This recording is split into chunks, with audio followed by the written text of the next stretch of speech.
What's cracking, squad? I see the chat. Look at the chat already going up. They haven't even started yet. Chat's already in its bag. We see the squad. Let's go. Look at all these lovely Sourdough Squad members. It's beautiful. You love to see it. I hope you guys are having a phenomenal, beautiful, fantastic Thursday. I'm hyped. We got Seattle, guys. We got Seattle. It's Seattle week. We've officially turned the page over on to Seattle. I'm doing fantastic, Julian. I hope you're doing well today. I hope you are doing well today. Shout out to Ryan for calling the game score against the Vikings. Let's go. Let's go. We see you. Let's go. Jerry's celebrating the holidays. Let's go. We see you. So I'm really excited. This is going to be an episode where we're gonna do a lot of interaction with you guys. I want you guys to kind of drive the show, drive topics, ask questions. We'll pull you guys' feedbacks, commentary, and everything into the show. But typically, what we're going to be focusing on today is we're just going to be looking at the Seattle Seahawks. You know, they're 3-8, right? We saw them against the Washington football team. They went down. They got taken down on primetime. So, by the looks of it, it kind of looks like they're down and out. 3-8. It's looking like they're gonna completely miss the playoffs. They're trending towards a split up of quarterback, coach, everything, just blowing all up, right? That makes them dangerous, right? Just like we've all talked about. Jason Aponte and I were talking about this yesterday. You can never take the Seattle Seahawks lightly as long as Russell Wilson is quarterbacking for that team. So us as 49er fans know very, very well that we cannot take them lightly, regardless of the perception, how we think they're going to play, all those types of things. Really, really a lot of stuff at hand. And this is a great comment by Sean. Sean says, I'm always concerned with trench play. How do both of our fronts stack up to theirs? So this is going to be something that we are absolutely going to be focused on because it's a much different scenario based on what we saw week 4. Obviously, the 49ers have already played the Seahawks. They played them on week 4 at Levi's Stadium, but this was when Mike McGlinchey was healthy. This was when Mike McGlinchey was healthy. Now, Mike is obviously down for the year. He's on injured reserve. Tom Compton has done a really good job to step up and fill in for Mike McGlinchey while he's out. But we do know that the Seattle Seahawks, at least in my opinion, have a much better defensive line than what the Vikings showed us. The 49ers probably in part did really, really well with the offensive line against the Vikings, in part due to the fact that the Vikings really had none of their starters available on the defensive line. Interior defensive line, edge players, they were decimated up front. So we're taking that performance with a grain of salt. Now, obviously, you have to perform and you have to execute regardless of who's in front of you. So that's not a disadvantage, or that's not a takeaway from how the 49ers performed. But we do have to keep an eye on the fact that it's a new week and we never know what's going to happen with Seattle. So it's going to be interesting. Obviously, Tom Compton had a really strong game against the Vikings. Really strong game. But I will say this. Number 98, who Tom Compton went up against on the Vikings, he's nowhere near a Carlos Dunlap. Carlos Dunlap, who is their best edge player, he's good, man. He is. He's good. He gave he gave Mike McGlinchey a couple fits on a couple plays, but overall, McGlinchey did a pretty sound job of being able to take care of him. But this is kind of where we look at the offensive line that we currently have set up. And looking at Tom Compton isn't the best at pass protection. It's probably where he is most lacking. He can get twisted up pretty easily on bull rushes, outside speed, pretty much all that kind of stuff. So there might be an opportunity where we're sending more chips to the right side, more running back help, tight end help. We'll see how it all goes out. But I know, based on how this offensive line they run their blocking schemes, they're going to go out and try to execute their game without really doing any of that. They're going to try to just get it done like they always get it done. So I would imagine we'll only see that happen where they're sending additional help to the right side potentially if it becomes an issue. I imagine they're going to come out and they're really going to try to get them off balance. And one of the best ways that you can neutralize a pass rusher like Carlos Dunlap, pretty good interior defensive lineman like Puna Ford, is misdirection, play action, screens, all those types of things. Just get these guys out of sorts. Get them rushing upfield when they really need to be playing on the line of scrimmage. Just get them out of sorts early. Get them guessing, not understanding what to do, where to go, any of that. And that is a great way to neutralize an opposing defensive line. Overall, though, I feel pretty good. I feel like they're going to do a pretty good job. Especially when you add Kittle and things like that. Yeah, there you go. Exactly. You just leave Kittle right next to Compton, hugged up there the whole time. It's all great. It would be great. So overall, I think we're going to be okay, because part of the issue that I believe with what was going on in Seattle too, that was the game that George Kittle got hurt. He played the whole game, but I believe he played the entire game injured. So hopefully we get fresh legs from George Kittle against Seattle. But honestly, I think I would still consider the 49ers to have the edge on both O-line and D-line. Still. So the hope is that the 49ers continue to do their game and do all that good stuff. Paul Third says maybe Russ's last game as a Hawk. I mean, if he gets hurt, absolutely it could be. But I think this is an interesting game for the 49ers because we talked about it a little bit on the show yesterday with Jason Aponte.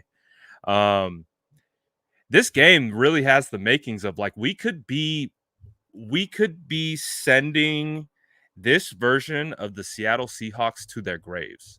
It's kind of an interesting dynamic. It really is, because if the 49ers beat the Seattle Seahawks, I don't know if there's any chance mathematically that they could get back into the playoffs. Like, this could be the knockout punch where we end an era, where we end Russell Wilson, we end Pistol Pete, all that kinds of stuff. So we also have to keep that energy on the opposite side, though. They know that. They know what they're up against. They know their back is against the wall. And we know that any NFL team with their back against the wall, they can be dangerous and they can come out and they can perform at a high level, even though they haven't been all the way up until that time. So we're just going to have to, again, we can't take Seattle lightly, regardless of the situation, regardless of the adversity that they're facing. It has to be a complete game. It has to be a game where the 49ers stay on track, stay on task, continue to fight, energy, all that stuff. All that stuff for sure. Yeah, we got to watch out for Seattle trying to get us deep, potentially trying to bait Josh Norman into some PIs and things like that. We got Adrian Peterson. I don't know if he's going to be up for this game. He could be. You never really know. JM says, not getting my hopes up on anything. They need to show what they have been showing. I agree. I think a very tempered confidence, a tempered level of expectation will do us as 49er fans very well throughout the remaining parts of the year because we've already been through the tough parts. We have been through the parts of the year where it didn't go well. We went through the parts of the year where it was like, oh no, the sky is falling. So yeah, we've made a turn. We've won 4 out of our last 5. We're squarely in the playoff hunt. We are performing at the highest level that we have performed all year. But we know just like a team can take steps forward, they can also take steps back. So we're not gonna. I think it would do us best as fans. Again, these players feed off our energy. They feed off our vibe. They feed off all that stuff. So if we continue to keep that same even keel type of thought process and throughout the season, and just again, because we saw what happened when it teeters either way. It was fire Shanahan. It was trade this guy, cut that guy. We've been to the extremes.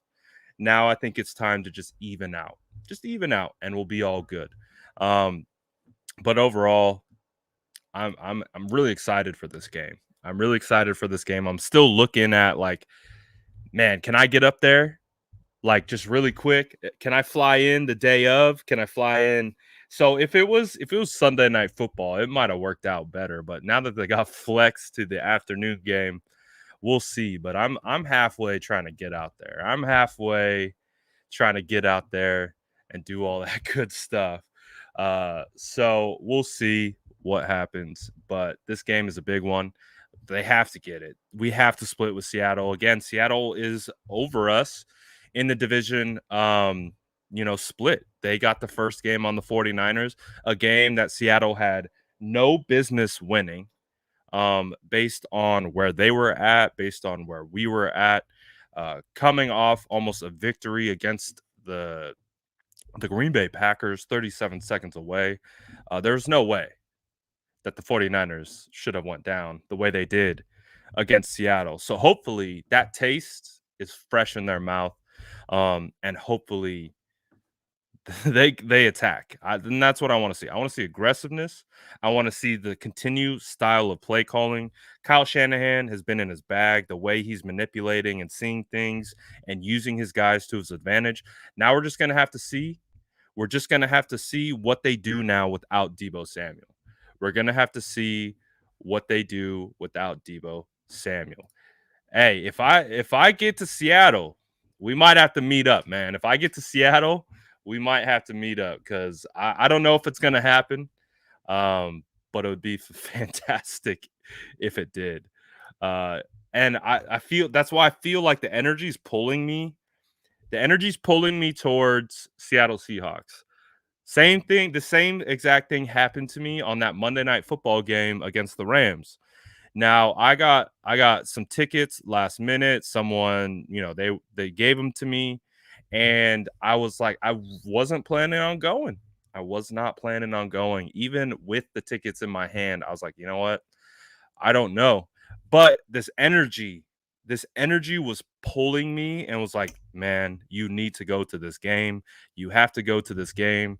And I was like, I felt that before I had the tickets. Then when I had the tickets, I still didn't really want to go, but the energy was pulling me. And I was like, you know what? I got to go to this game. So, I mean, someone just gave me tickets. What more is the universe telling me than giving me free tickets to this game? So I went, and well, you know what happened? That Monday night football game against the Rams was absolutely magical. Absolutely feels like it turned the tides of the season. So who knows? That's why I'm like the energy's pulling me to Seattle. I'm like, damn, I might need to get to Seattle because it worked the first time. The first time, my spidey senses jam. My spidey senses, they pulled me to the Rams game. Like I said, I was not going to go. I was going to I had already set up my streams. You guys know we do live streams during the games and things like that. I had all my streams set up. I had my pregame show set up. I had our in-game live stream set up, and I had no plans of going to that game. No plans. But the energy, the universe really felt like it pulled me to that game. And so it's pulling me to Seattle. but we'll see.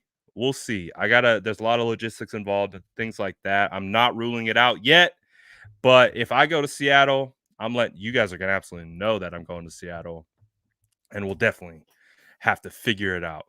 We'll definitely have to figure it out. Um, I'm pretty good, man. So far, I only got one loss at Levi's. I only got one loss at Levi's since 2017. Since 2017, and that was the Green Bay game. And we figured out, like, me and Jason went to the game, and we were just like, "Oh, it's just because we sat next to each other. Next time, we'll like put Jordan Elliott in between us or something." Um, but they almost won that game too. So I was almost undefeated at Levi's since 2017. But we're back on track. But this game again against the Seattle Seahawks at I think they renamed the field. We used to call it CenturyLink or the good old Clank. I believe they've rebranded. So whatever. It's beside the point. So I could go up there. We'll see. Maybe not. But I'm excited though to see what kind of performance and what kind of energy that the 49ers have in this environment. Because obviously we understand that, like, we just keep talking about it. Like they do a lot of things that really don't play well with us. And you can liken it to how the 49ers play the Rams. You know, the Rams came into that Monday Night Football game as the hands down favorites to beat the 49ers based on how they had been playing, that the way they are building their roster and adding talent. It really felt like they had an opportunity to just take us out. But they didn't, because we all understand that division games are played differently, and that's typically what happens, man. It's typically what happens. So I think that's the biggest thing. What is the type of energy? How do they show up? How do they show out? Hopefully they continue the momentum forward. Some news from practice. I believe Jermichael Hasty is back at practice, so he could be available, which is going to be big because obviously the 49ers have Trey Sermon on injured reserve. So they're going to need some additional help. I haven't seen any information or news about them adding any additional players other than like practice squad back end guys. We heard the news about how Funches kind of went to practice squad IR. So it is what it is. Fred Warner was at practice today, but he was kind of off to the side. Same with Deebo Samuel, both off to the side. Per Nick Wagner of ESPN, they were both moving well. So this is the interesting one. We were kind of expecting D Ford to be potentially brought back from IR last week. But today's Thursday, so the second day of practice this week. No D Ford. So D Ford is not at practice. So that sounds like it's going to be another week without D Ford. Obviously, this is nothing new to 49er fans. We understand that if D Ford is available on game days, okay, great. If he's not, okay, we understand. So it is what it is with D Ford at this point. The wild thing with D Ford is we actually might be going through this next year. We actually might be doing this for another year, because if you look at the money and how the contract is worked out and how they did the extension, if they were to cut him next year, they would have to pay him more to cut him than to actually keep him on the roster. So I imagine D Ford will still be on the roster unless he retires. I don't know, man. I feel bad for D. Obviously, since the week 1 of 2020 against Arizona, he's played since that week. He's played what, 1-2 games. So it's just been a tough situation. Obviously, anything with the back you take and be very careful with. So it's unfortunate because D Ford, we could use a healthy D Ford right now. We could absolutely use a healthy D Ford to put on the, and that's what we're really missing. We're really missing that other speed element on the other side of Nick Bosa. One of the reasons, if you go back to the 2019 season, if you go look at the statistics of pass rush win rate and what the 49ers defense was capable of doing when D Ford was on the field versus when he was off of it, it was insane how big of an impact D Ford had. And the reason why he had such a big impact was because of the speed he brought. His second step quickness absolutely demolishes tackles. He get by tackles in a flash, and that makes quarterbacks uncomfortable. So that has them keeping one eye on pass rush, more focused on pass rush than they want to be. Gets them out of sorts, gets them moving off their spot, and that's the biggest thing. We saw it with Kirk Cousins. When you get Kirk Cousins a little rattled, like you get these kinds of quarterbacks a little rattled, picks happen, poor plays happen. Remember that ball that Kirk Cousins threw into the dirt in the back of the end zone with the wide open Justin Jefferson? Those are the kinds of things that are happen when you can rattle the mental of a quarterback, and pass rushers are the best recipe for doing that. Getting pressure, getting these guys uncomfortable is the best way to disrupt offenses, at least in my opinion, from a passing game standpoint. So the 49ers missed D Ford, and D Ford clearly isn't walking through that door anytime soon. So it is what it is. And so we'll see what happens. But like I said, on the good news, JaMychal Hasty is back for his second practice. Looks to be good after returning from a high ankle sprain. Linebacker Marcel Harris is still in the concussion protocol. So we'll see. We're going to be light out linebacker. So we've talked about this before.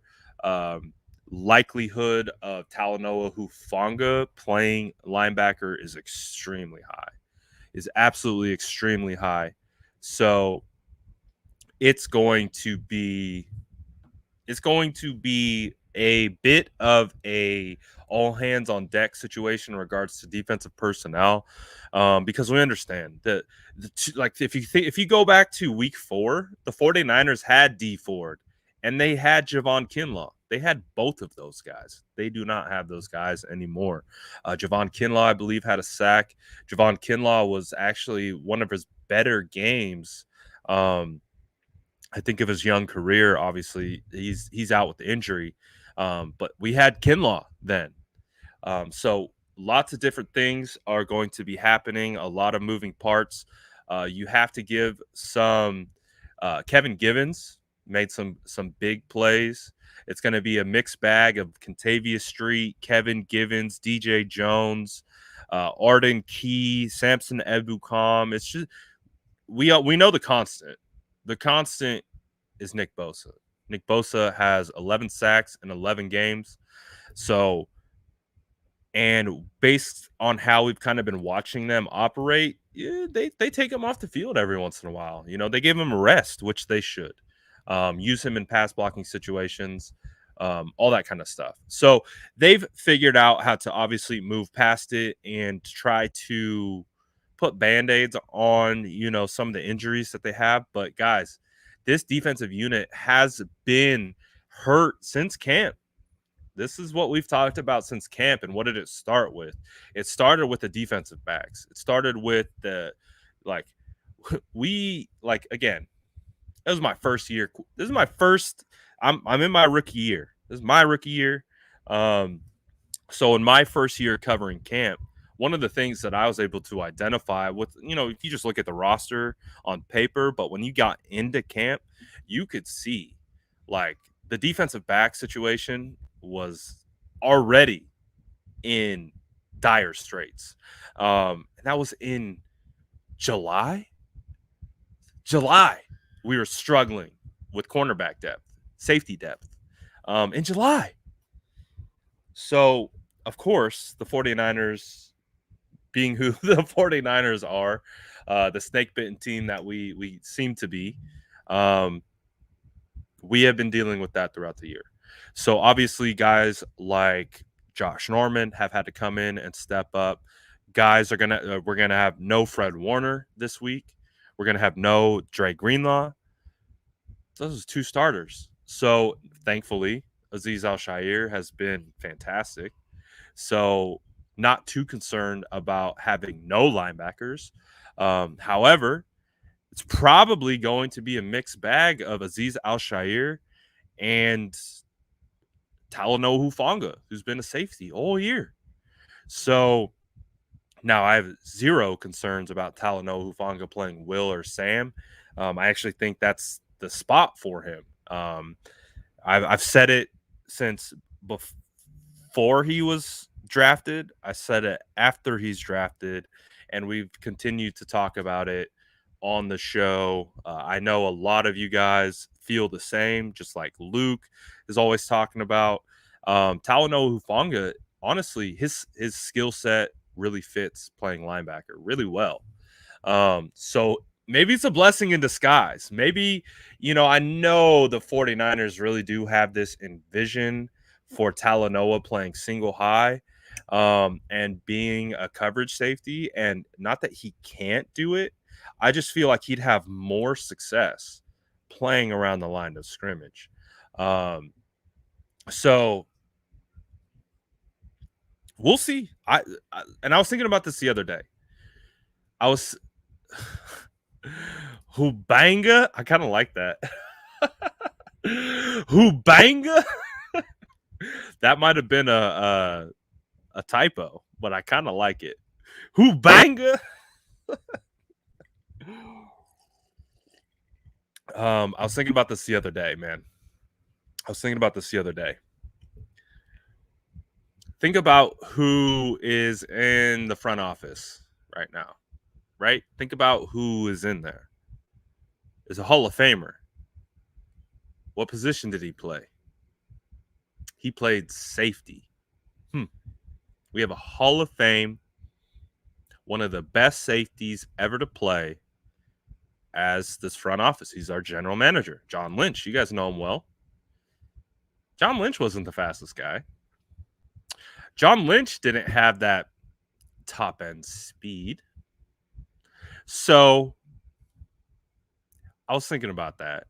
I mean, in my opinion, like we've talked about, I see Hufanga. I'm like, you're the prototypical new NFL hybrid linebacker. Safety, doesn't have that elite traits from an athletic standpoint, but elite mental intangibles. Elite. I think he's really good in short area. Hufanga is really good. Really, really good. So I don't know. I think he's gonna be fine. I am not Samoan.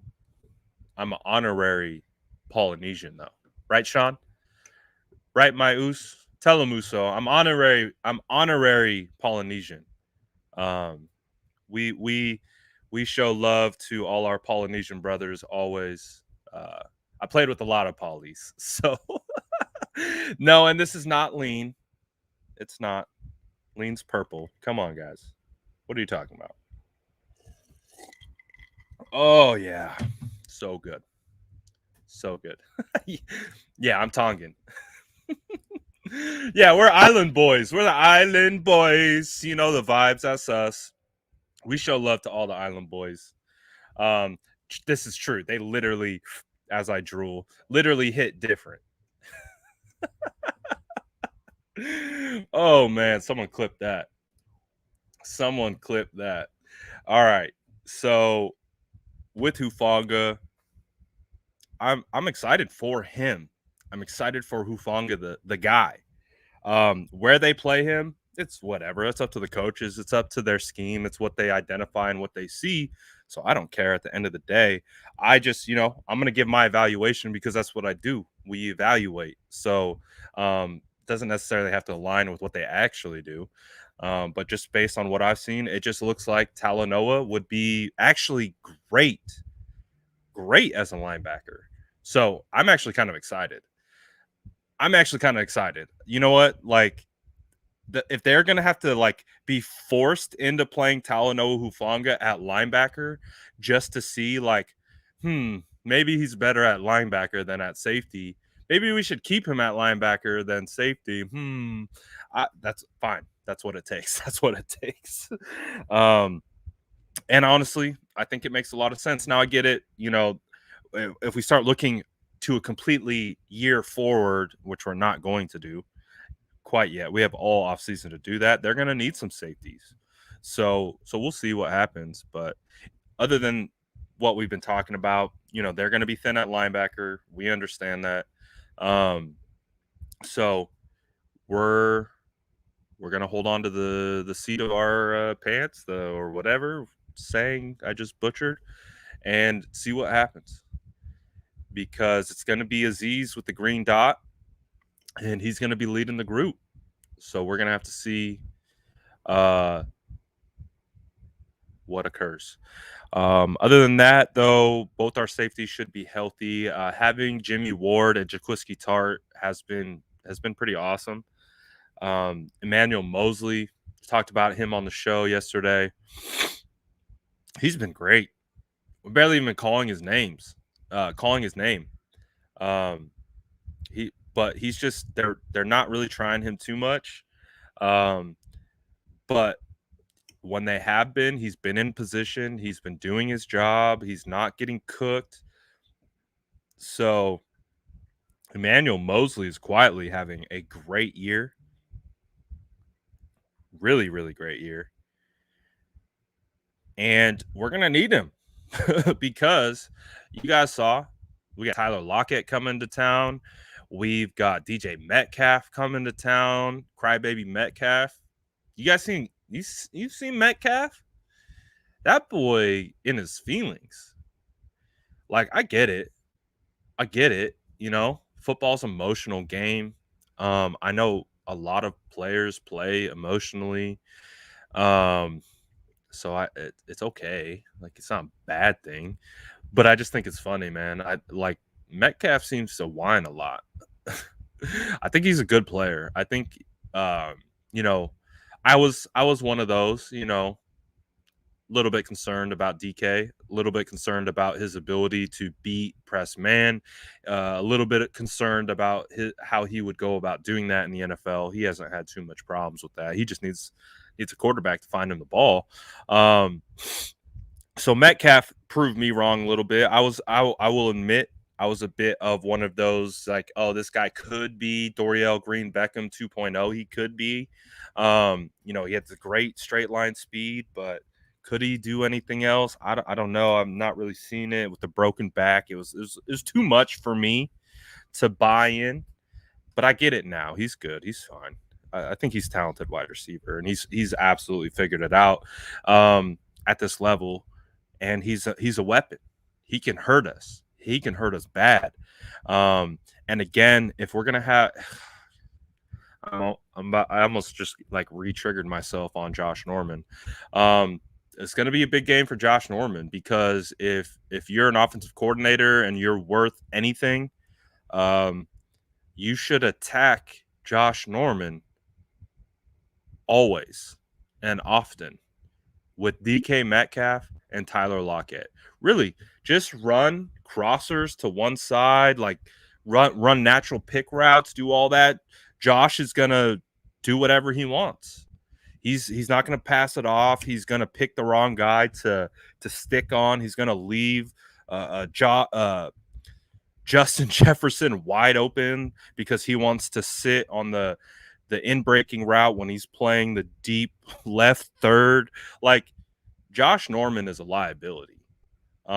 So we have to understand, like, how do we mitigate that? How do we go into this game understanding that they should be attacking Josh? They should be trying to get him twisted up. They should get him in conflict. If I'm an offensive coordinator, I am licking my chops thinking about how much conflict I'm going to throw at Josh Norman. Just twist him up. Like, we know Josh Norman is one of those emotional type players who just kind of goes with his feeling. And I think what we've seen from his feeling is it's not good, other than his ability to punch. I mean, maybe he's got one of those like YouTuber boxing careers in his future. Um, but Josh Norman is not a good football player. Um, he could be. Josh Norman could be a good football player. And again, what I classify good football players, someone who plays team ball, someone who understands their technique and their responsibility within a coverage assignment, someone who isn't greedy with the way they play.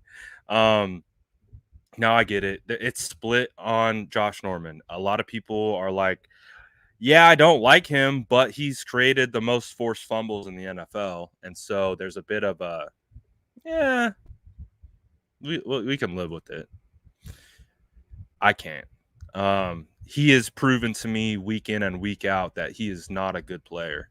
Not only is he not a good player, he's a player that lacks character, at least in regards to within the sidelines. I don't know this dude at all outside of watching football. So he could be a great human being off the field, great family. I'm not talking about that Josh Norman. I'm talking about the Josh Norman that puts on a 49er helmet, wears the 49er logo, and goes out and represents the team. He's not. He's not a good representation for this team, this defense, and what they represent. Now, if you're gonna live and die by his ability to create turnovers. That's not a situation that I want to be in. I really don't. Um, I think he's a guy who's a walking penalty. He's he's a disaster. He's a disaster. Like, I'm sorry, this wasn't meant to be like a Josh Norman slandering session, but I just can't with that guy. I just can't. Again, one of the examples of why I can't is because again, there was a tackle, I believe, could have been a fumble. What I don't know, something was going on, but it was a scrum. Everyone's on the ground, and then all of a sudden you see Josh Norman just wailing on uh Adam Thielen's lower back. And I'm like, "What the f-" And this was the week after. The week after we identified him stepping over Van Jefferson and then intentionally cleating him. Like, I'm sorry.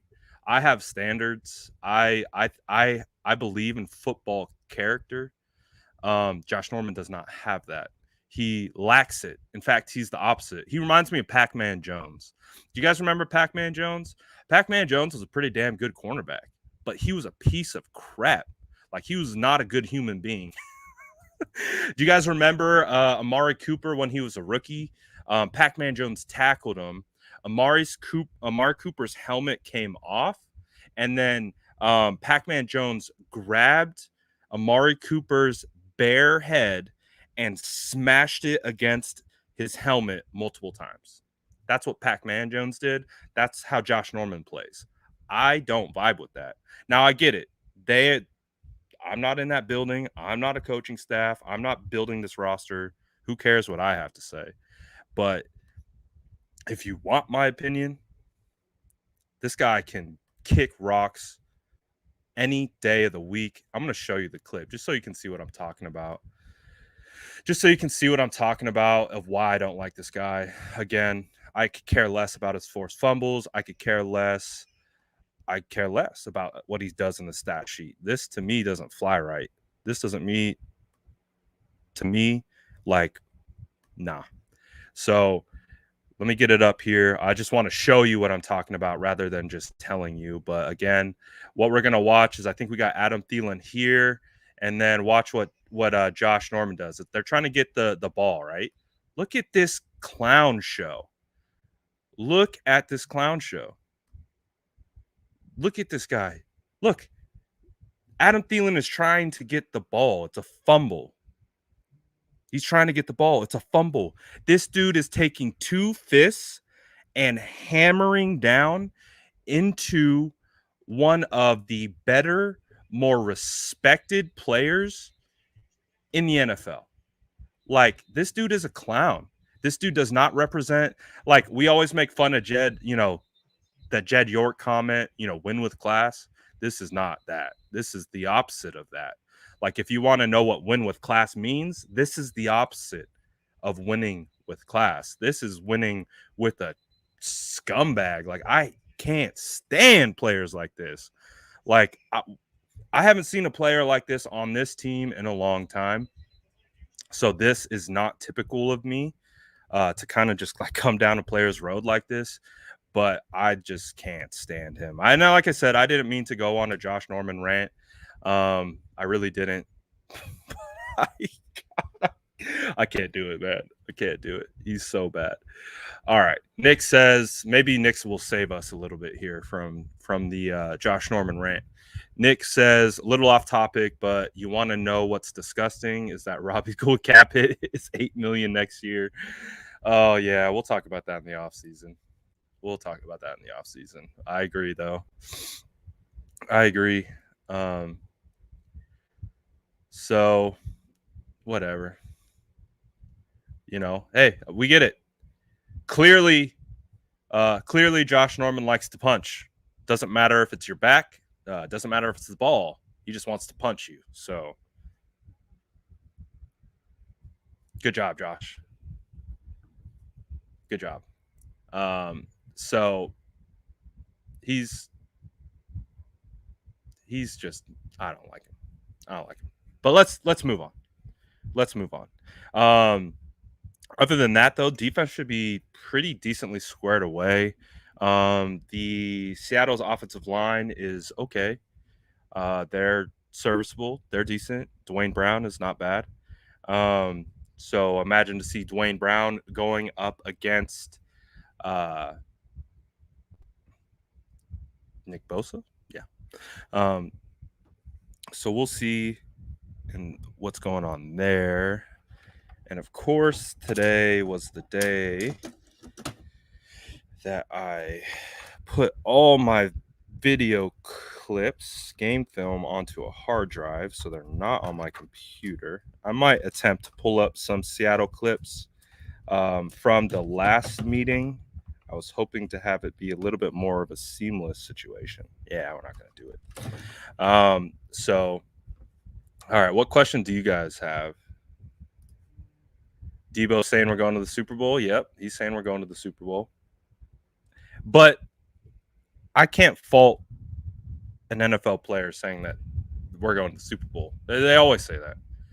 Like, you're not going to say, well, no, we just want to get the playoffs. Or, so I don't mind. I get what Deebo was saying, man. I get it. Like, I think some people are like little like, and I understand too. I understand the whole kind of energy of being the underdog energy. And then when you kind of come out and say like, oh yeah, we're going to the Super Bowl and we're going to win it, it kind of changes, the energy, things like that, based on how it's perceived.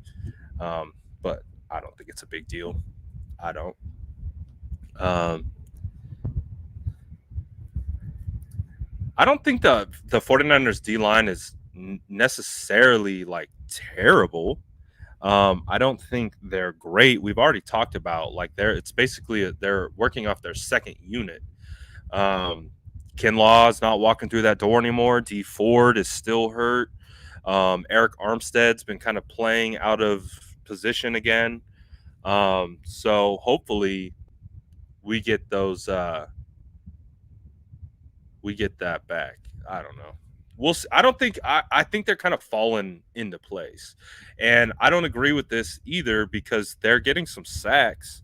You got Arden Key. So one of the things that I've really liked that they've done to kind of try to get a pass rush is they've moved Arden Key over to the 3 tech, and they have been having Key go after guards.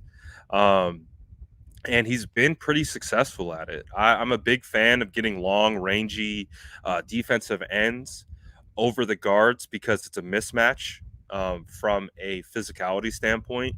And guards typically have struggles with faster twitchier defensive linemen because they're so used to blocking the big fat defensive tackles and nose tackles that when you stick a very athletic, long defensive end in front of them, you get a hand swipe, you get like a club rip.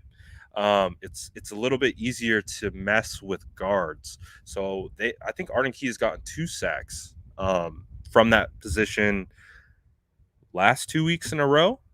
Or it was, I think he got a sack against the Rams and a sack against the Jags.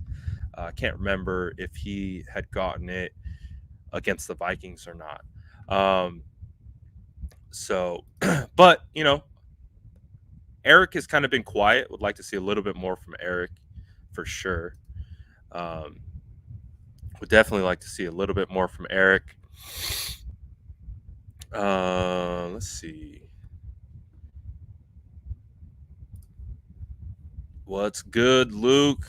Luke says, I'm starting to cover up tattoo for my boy that he got in prison long years ago. So I'll be listening, brother. I appreciate that, Luke, as always. If he's not in the chat, he's off in the darkness, still listening. Get that cover up looking good for our boy who's free. Gotta love that, my boy Luke. I saw Coach. Did Coach put a comment in the chat? And then, oh no, it's right here. Coach says, out here running with my dog. Encourage me, Brad. I'm dying. Oh, you're doing the lineman trot? Oh, the lineman trot is goated. I'll encourage you, Coach. You know us big boys. We don't like to move. We don't want to do it. The lineman trot is perfection of exactly why offensive linemen are offensive linemen. Like literally, like we're walking. So the O lineman trot, if you guys aren't familiar with it, it was my favorite thing in football because all you're doing is you're walking, but you're making it look like you're jogging. You're straight up walking. Like I'm just walking like this, but all you do is you add the shoulder up and down, you move the arms, you kind of over exaggerate your steps. It's a walk, guys. They always say in football, hey, no running on the green. Like, oh, you got to always run. Like, you can't, no walking on the field, blah, blah, blah. Like the lineman trot, oh my goodness, one of my favorite things ever. No running, purely walking, but it looks like you're running, but it's not. It's not at all. Oh, here we go, Coach. They're saying don't let Brunskill beat you. Hey, Brunskill's speed, man. You see that speed? Love it. Love it. That's how I walk when I'm feeling it. I get like that when I get shin splints. Oh man, I feel it. The lineman trot is gold. Is always gold. What's good, Luke? Appreciate you, my guy. So, Coach, if you're listening, we're rooting for you, man. We're rooting for you, but we want to see at least 1 mile. We want to see at least 1 mile, at least 1 mile running or lineman trotting. All right, at least 1 mile. You can do it, Coach. Let's get this bread. Let's get this money. Lose that weight. You know the vibes. We see you out there grinding. Keep grinding. We got your back. Let's go. All right. What else we got? What else we got? Squirrel. Ooh. And again, if you guys we're kind of freestyling today. This light vibe, chilling, just talking about Seattle. We had a mini roast session on Josh Norman, just a little one. We broke down a little Josh Norman as well, doing outrageous things per usual, but it is what it is. So if you guys do have any questions, drop them in the chat. You guys have an opportunity to kind of ask your questions, anything that you want. Let's go. 2 miles in, Coach. We see you. Hey, screenshots or it ain't real. You better be tracking yourself. You better be tracking those steps. Screenshot or it ain't real, boy. Screenshot, screenshot or it ain't real, my friend. Let's go. I'm out here in the Bay. I'm out here in the Bay. I'm East Bay. Out here in the East Bay. Out here in the East Bay of Cali. About, what am I? About 30 minutes from Levi's. About 30 minutes from Levi's. Ooh, here's a good question. Good question from Big Heck. Hashtag Trey area. Standouts.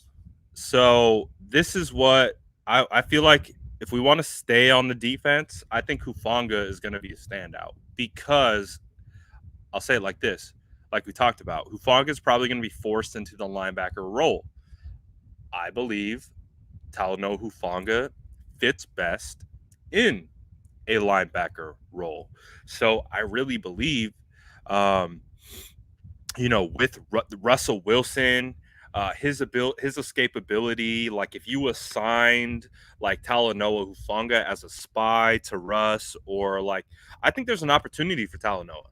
Like I really do. I think there's an opportunity for Talanoa to again patrol the flats, patrol the middle of the field, but also be a spy, be a guy who makes sure that Russell Wilson doesn't bounce it out to the edges, all that kind of stuff. So I'm looking at the defense where I think Talanoa, potentially moving and playing solely from the linebacker position. I think that could translate to a standout performance as a result. So I like that. Let's see. Standout performance on the other side. I want to see Jimmy Ward ball. I want to see Jimmy Ward. I want to see prime Jimmy on DK Metcalf.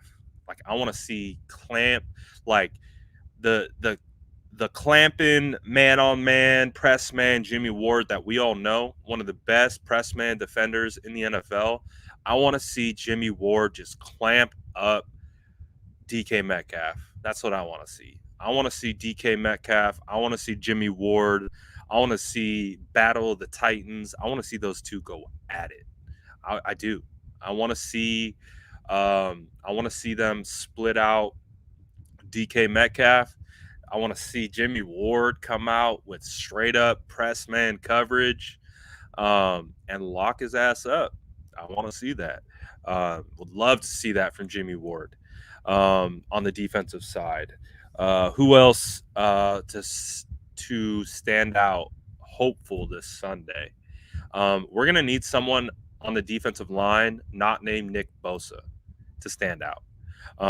So like we've talked about before, whether that's Arden Key, whether that's Eric Armstead, whether that's Kevin Givens, Contavious Street, I don't care who, but we need one.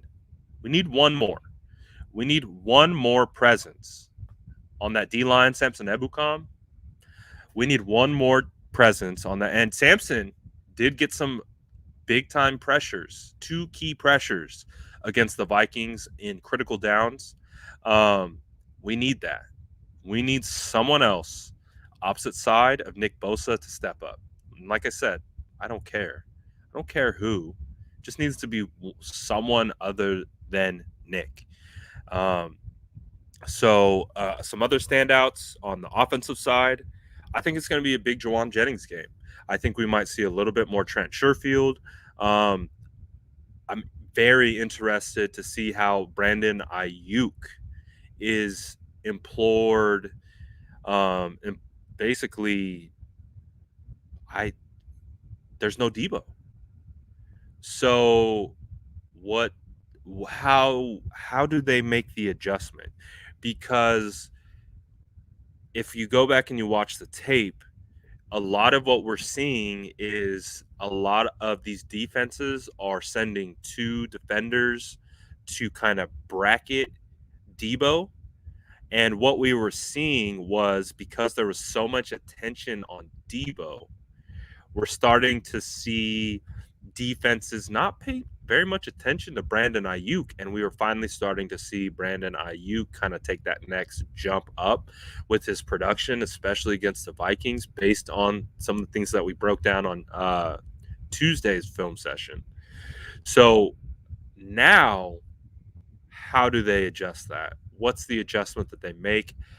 Because they can't do what they've been doing. That's kind of the crappy part about Deebo going down, and Deebo being such an impact on the offense from the run game, from the passing game. Even if he's not getting the ball, he's opening things up for other players. So what's going to be interesting now to see how they do that with Ayuk. So now this is a good point from my boy Neil, my boy. We see you, Academy of Art alumni in the building.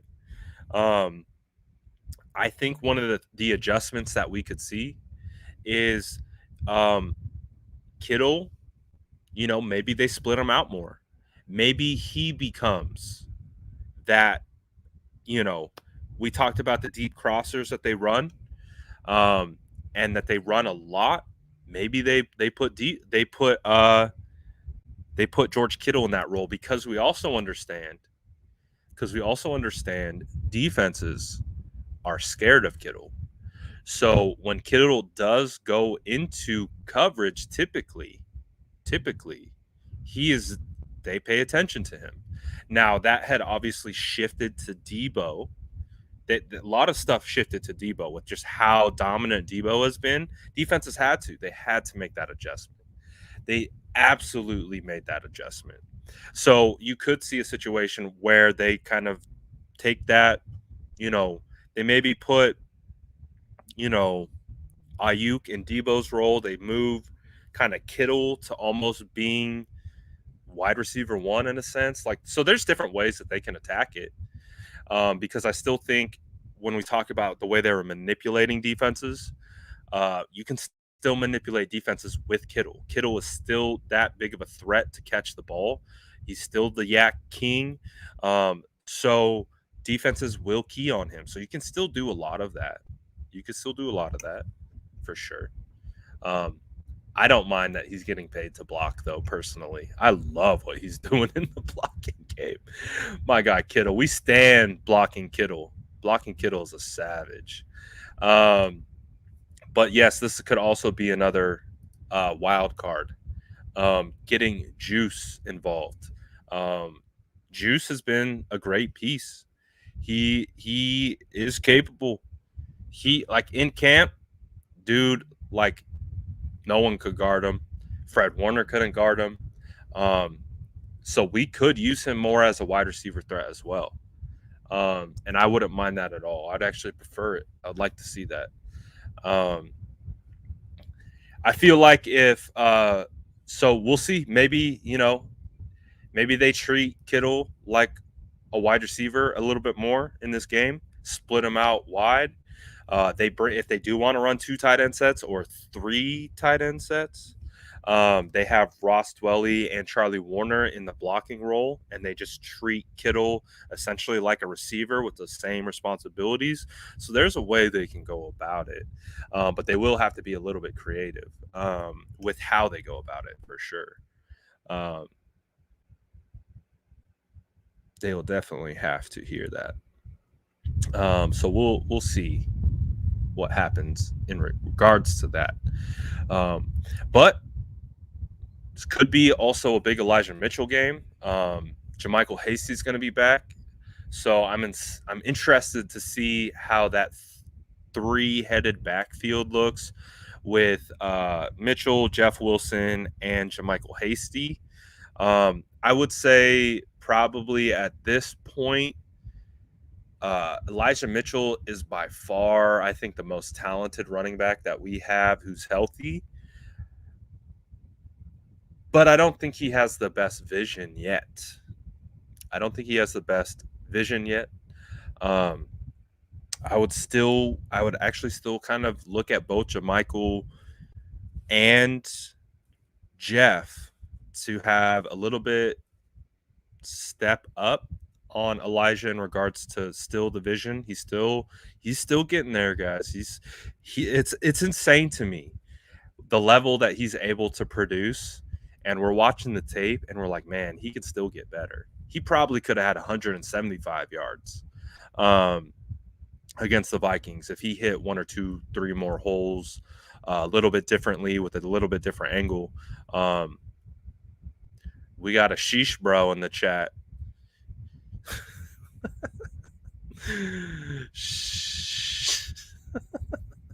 Sheesh bro spamming the chat.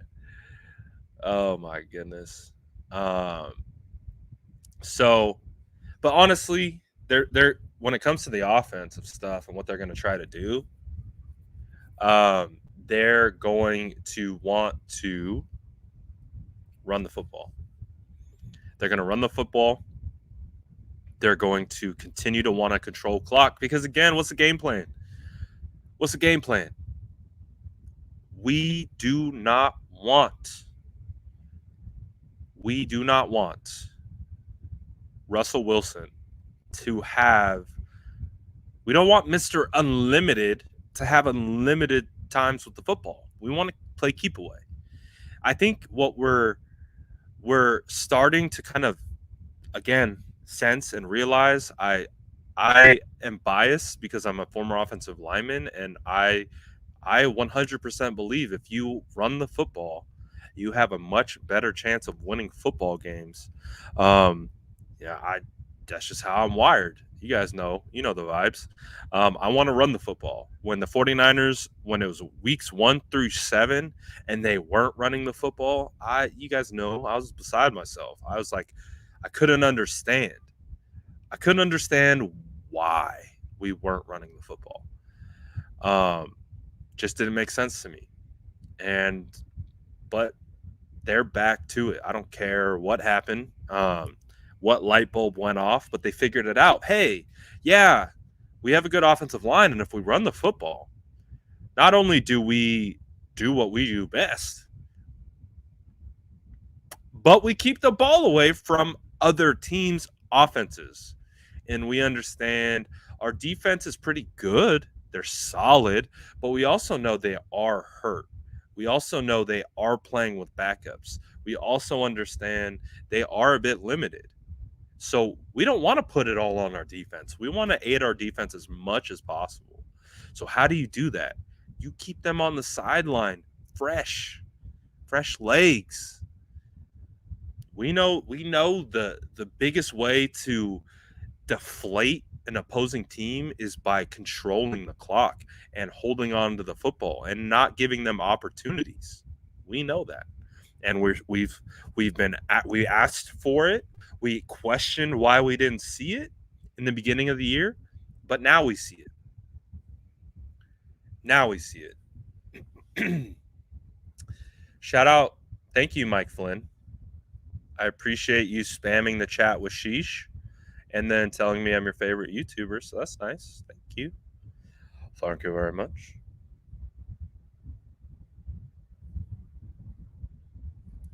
This is what I want, Sean. This is what I want. I just want something to run the ball. Build your play action game off of it. Do things like sprint ride options. You can do all different. You can build so much off the run game. So much. Because, again, what we were starting to break down is they're finally kind of back to manipulating defenses. Something that, it was the opposite at the beginning, going back to the beginning of the year. These defenses knew exactly what we were doing. It was really hard to watch on tape. It was really hard to watch defenders cheat over before the play was, even before a player started motion. Even this is when we were like, oh geez, something is not right here, because we saw defenders before guys like Deebo or Kittle would go into motion. the defender's already running to the spot. And we're like, they know what we're doing. They know what we're doing. They've keyed on it. And they're not only have they keyed on it, but they're cheating. They were cheating to the spot. They were getting us out of position because they were cheating to the spot. Big part of Kyle Shanahan's offense and why it's successful is because he gets to bait the defenders into flowing one way and then counter the blocking to match the flow of the defenders.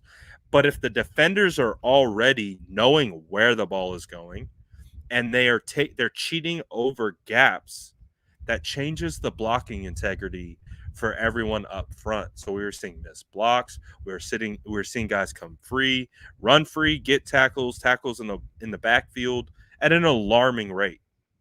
They knew what we were doing.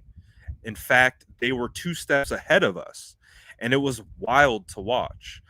But what we've seen, Kyle's talked about it. He's kind of admitted to it. I think it's hilarious in a sense that he kind of admitted that, oh yeah, the two quarterback system thing, yeah, that was a bit distracting.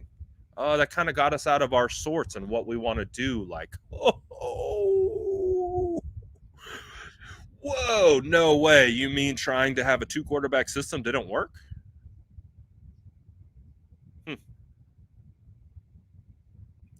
I mean, what do I'm just a YouTuber, right? Like I just talk into a camera, but yeah, when has it ever worked?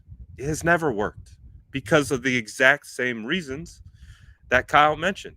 It's too much. And then when he's drawing up different offenses and different schemes and he's putting it out there and realizing like, oh, defense is giving us completely different looks than we were anticipating. So actually it's not working. So I'm glad they figured it out. I'm glad they pinpointed it, and I'm glad they moved away from it. So now what they're doing is they have the defenses exactly where they want them. Like, again, we go back to the Vikings game. We broke down the tape. How many instances did we see them getting them to pull linebackers, pull safeties, pull D linemen to a gap or to a side which they thought it was going, and then countering off of it and then having the blocking to basically fit with the way they were baiting the defenders. That's Kyle. That's the crazy mad scientist. Why we've given him the name the Wizard. The whole reason why we named him the Wizard was because of that. The ability to manipulate defenses, to get them thinking you're doing one thing and then taking advantage of them thinking you're doing one thing. That's why we loved Kyle. Kyle's finally back to that. It took a long time, but he's finally back to that. So hopefully that continues. Hopefully that continues. Oh, boy. Josh, you want to do a giveaway? This could be from you if you want.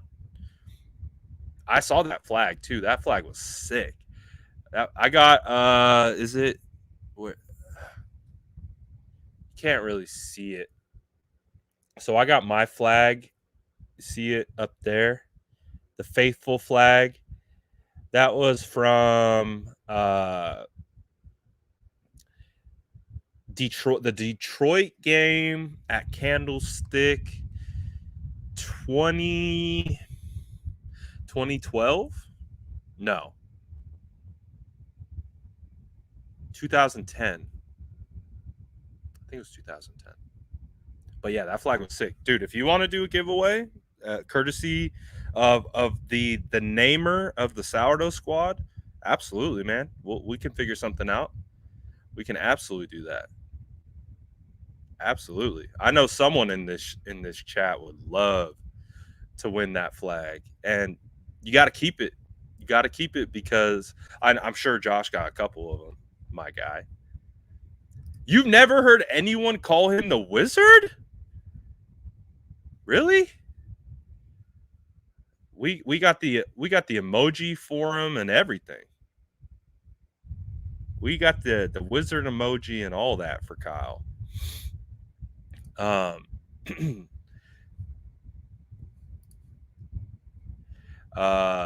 You think trying to incorporate Trey in packages early in the season is why our offense struggled during the 4-game losing streak? 100%. I feel like the entire Trey situation is why they were losing. Again, I wrote about this in January. In January, when they were poking around Deshaun Watson, I said there is no world in which you keep Jimmy Garoppolo and another quarterback coming in to take his job. There is no world where that will work. They tried it and they were not successful. They were not successful. And they have abandoned it completely, which is exactly what they should do. You have one quarterback. You don't have two. If you have two, you hear a lot of coaches. You hear a lot of coaches say, if you have two quarterbacks, you have none. Because you want one quarterback and you want one quarterback only. It is the one position that you just tell them, Don. Tell them. Only one quarterback, Don. Only one quarterback. We will scream it to the mountaintops. We never stopped screaming it. When the 49ers said they were going to do it, we said that's a terrible idea. So this isn't a victory lap episode by any means. But I think you get the trend. I think you're getting the trend. I think this channel, the people that we have on this channel, I think we have a sense, right? I think we have a sense for football. I think we do. I feel pretty confident about it. I feel, if we go back to our track record, hell, I go back to 2017 in my track record of covering this team. I feel pretty good. So it is what it is, man. Niner pressers are going right now. I appreciate you guys for sticking through it. I would not fault you if you were to leave. But I appreciate you guys sticking around. So, anyways, I think the 49ers have a good chance. Against Seattle. Oh, one thing, guys. I know there's only 140 of us in here right now, but there is no reason. There's no reason why Trent Williams should be 8th in Pro Bowl voting. I'm not saying it's your fault. None of that. I'm just saying we got to vote more. We got to get Trent as LT1 in the Pro Bowl voting. It's like literally my goal.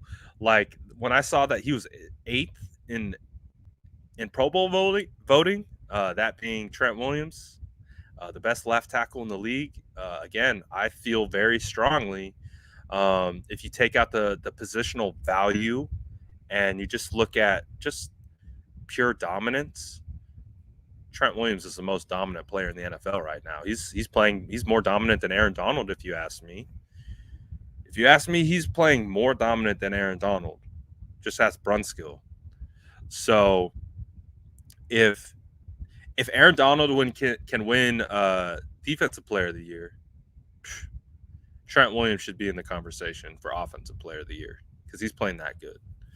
Obviously, offensive linemen don't compile stats, so no one can compare anything unless you actually know offensive line play and can quantify it, which is a very small group of people. So it is what it is, life of an offensive lineman. But that's why I'm asking if we do our part and we go vote for Trent Williams. Again, if you're on Twitter, if you just retweet anything that says hashtag Pro Bowl vote and with the @Trent Williams, you're voting for him. So literally, anytime you see a tweet of any 49er player or whatever. Just get them retweeted.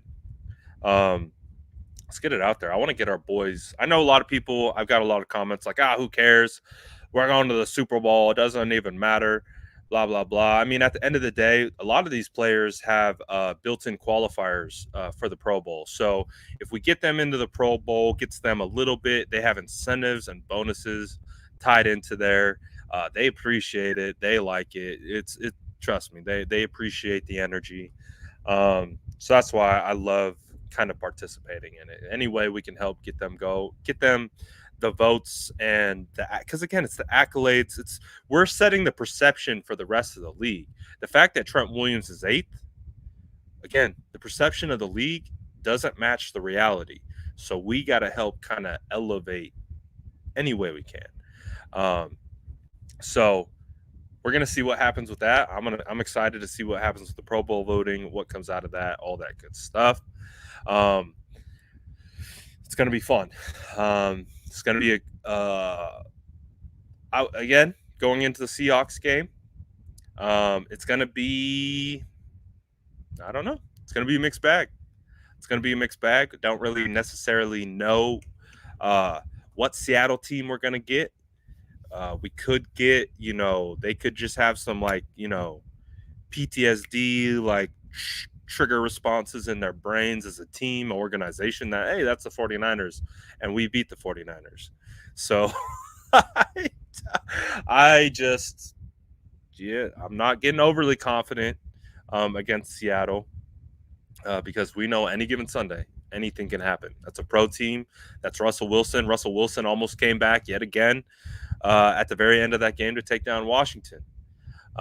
So we'll see.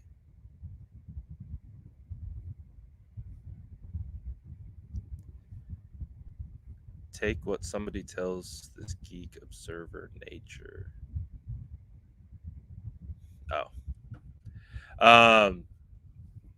So we'll see. Big game. Appreciate you, Don. Shout out Don Burr. Don Burr, YouTube legend for those who aren't aware. He's a legend to this account. So shout out Don Burr. Always good to see Don Burr check in. Again, we played the Detroit Lions 12 weeks ago. Don Burr's still kicking. We see you, Don. Always good to see you around. So we'll be back tomorrow. More lives. I'm gonna try. If you guys are interested in doing a defensive film breakdown, I'm gonna try. That would be 2. We got 2 lives tomorrow. Attempting to do 2 lives tomorrow. One for sure with Jordan Elliott from Niners Nation. Always great conversation and insight from Jordan. Dude is galaxy brains to the nth degree when it comes to evaluating football. But he'll be on, and then I'm going to potentially try to squeeze in a defensive film room so we can do some defensive tape. We obviously did the offensive tape on Tuesday. So try to get that taken care of tomorrow. We'll see though. Oh, hell yes.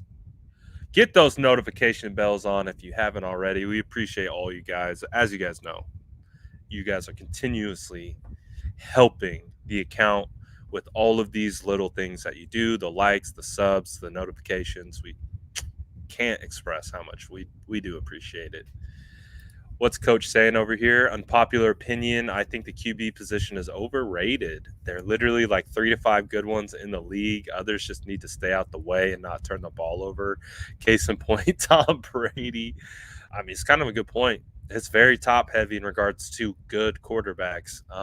It really is. They do get a lot of credit, but you have to also understand. It is an unpopular opinion.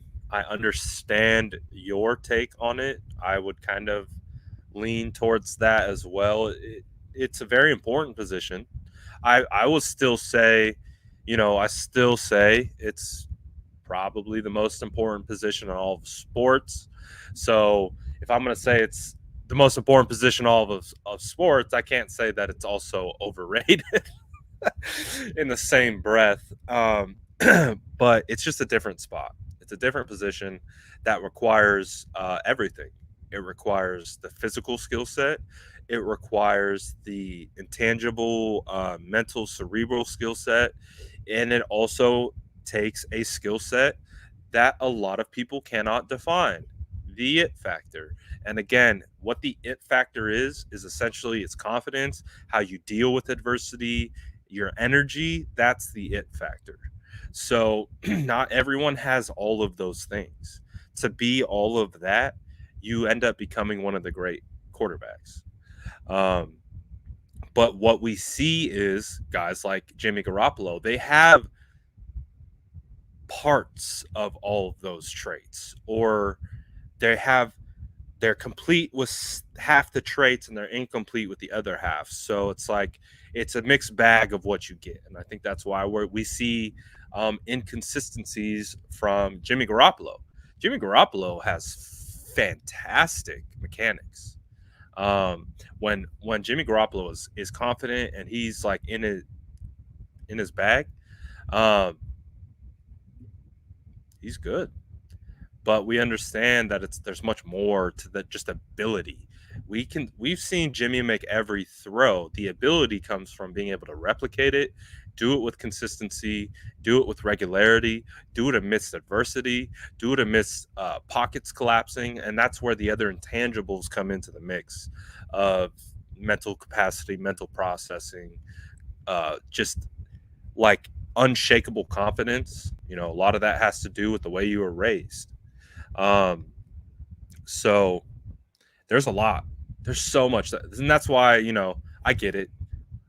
I get what Coach's saying. A little overrated, but to be a good quarterback, you need so much more, in my opinion, than like any other position in regards to processing. Like it's a hard position.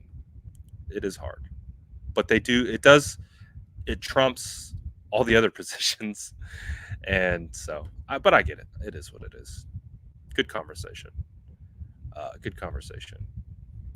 Appreciate you, Sean.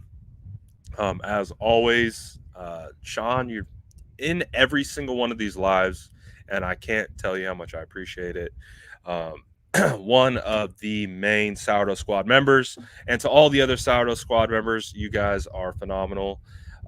Again, this is our rookie year, so we're going with the flow. And I'm really excited for you guys to stick around for draft season. Really excited for you guys to stick around for next season, training camp, combine, Senior Bowl. It's going to be a blast. So we're just picking up steam, but we're going to keep on rolling on. We'll be back tomorrow with some more content, as always, for you guys.